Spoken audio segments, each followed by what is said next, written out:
यह हुस्न भरी दुनिया में हुस्न का खरीदार नहीं है।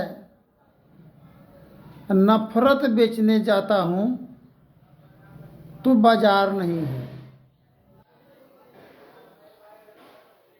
न हिंदू बुरा है न मुसलमान बुरा है। जब बुराई आ जाए तो हर इंसान बुरा है, और अच्छाई आ जाए तो हर इंसान भला है।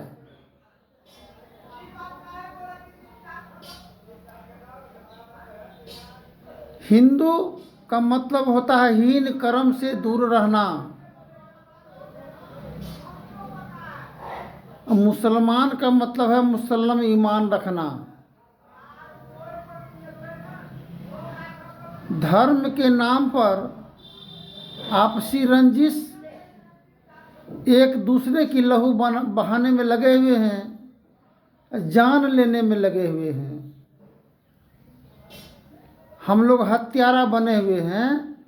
हत्यारा को धर्मी कहेंगे तो कसाई किसे कहेंगे? मांस मछली खाने से मनुष्य दयाहीन तथा कठोर आत्मा हो जाता है। सात्विक जीवन जीना सभी के लिए उत्तम और सर्वोत्तम है। व्यवहारिक जीवन में अंतर्गत व्यवहार न्यायालय, न्याय का दरबार यह हृदय है, मन मस्तिष्क है।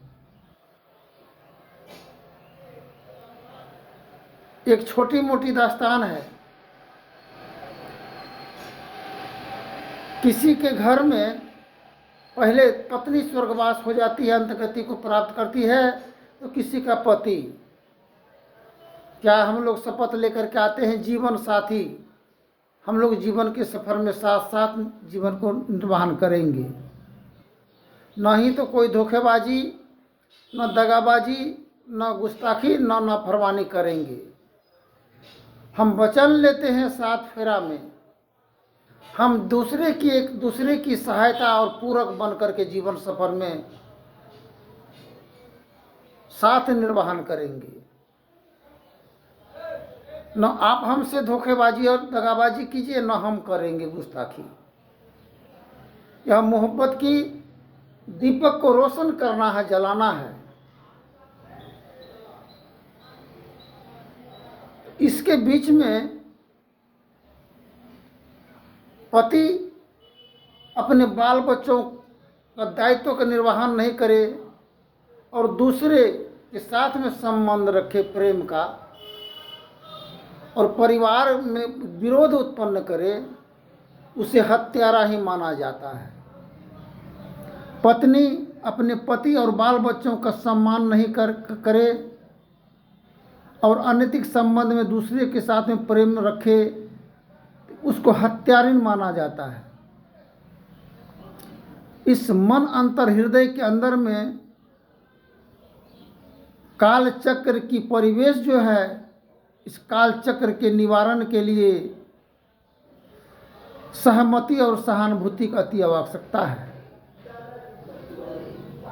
एक गृह स्वामी का पत्नी जब अंतगति को प्राप्त हुई तो पति देव अपने बड़ी पुत्र वधू को पूछते हैं, तो बोली कि देखिए हम भी बीमार रहते हैं, आप शादी विवाह कर लीजिए तो वही अच्छा होगा।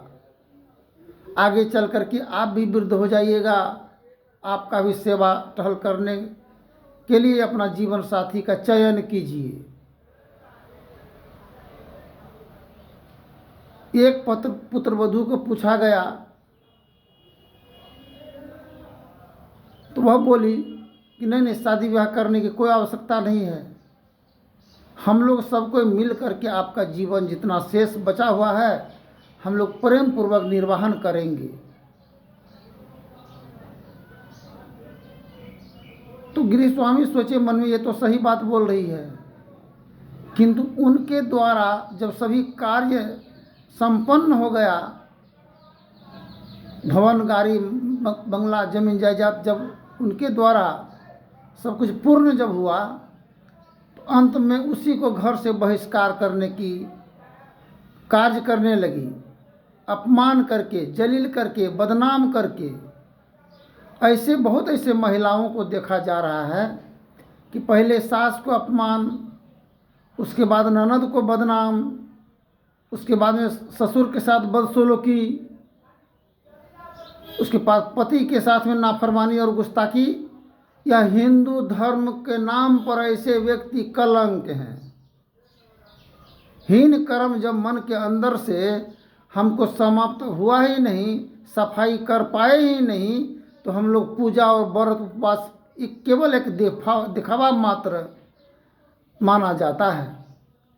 नमाज पढ़े, अजान दिए, चिल्ला में गए, रोज़ा रखे और एक भाईचारा का, भाई भाई माँ बाप का अदब और कदर नहीं किए, गुस्ताखी किए, नाफरमानी किए, जलीली हरकत किए परिवार के साथ, समाज के साथ, तो इससे ऐसा ही प्रतीत होता है कि हम लोगों को इस दलदल से ऊपर उठ करके एक मानवता और इंसानियत का ही सबसे बड़ा धर्म को अपना लेना चाहिए सभी को।